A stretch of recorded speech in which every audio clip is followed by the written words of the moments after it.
America. Bharat నౌకలు కూడా అదే మొత్తం ఉన్నాయి, మొత్తం 1000 నౌకలు అన్ని బయలుదేరినాయి. వాటిని ఇప్పుడు మళ్ళీ ఇరాన్ ఆపుతుంది. ఎందుకని?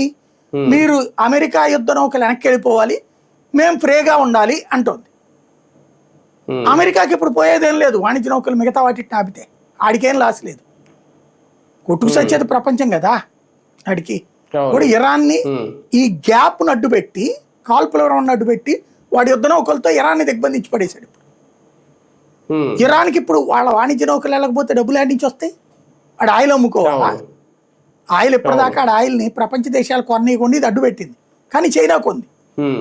మనకి 40 రూపాయలకి రష్యా ఇస్తే వాడికి 30 రూపాయలకే ఇచ్చింది ఇరాన్. అలా డబ్బులు సంపాదించుకుంది ఎంతకాలం ఇరాన్. దాంతోనే ఆ సొరంగాలు తవ్వుకుంది, బాంబులు తయారు చేసుకుంది. తిండి ఉంది వాళ్ళ దగ్గర ఇప్పటిదాకా. ఇప్పుడు తిండి ఉండదు వాళ్ళకి. వాళ్ళ దగ్గరికి ఏ షిప్పు రాదు, వీడి దగ్గర షిప్పు పోదు. అక్కడున్న సరుకులు పాడైపోతాయి, కొత్త సరుకులు రావు, ఆయిల్ అమ్ముకోవడానికి లేదు, ఆర్థిక దిగ్బంధంలోకి వెళ్ళిపోతుంది. కాబట్టి వాళ్ళు మళ్ళీ హార్ముజ్ని అడ్డుకుంటే ప్రపంచ దేశాలు కలిసి ఒత్తిడి తెస్తాయని ఆలోచిస్తున్నారు. అంతా బాగానే ఉంది, కానీ ఇప్పుడు కనీసం వీళ్ళు గల్ఫ్ మీద దాడి చేసే పరిస్థితిలో ఉన్నారా అంటే డౌట్. లేకపోతే ఇప్పటికీ చేసేసారు గల్ఫ్ మీద. మొన్నటిదాకా ఏంటంటే అమెరికా యుద్ధ నౌకలు 1000 కిలోమీటర్ల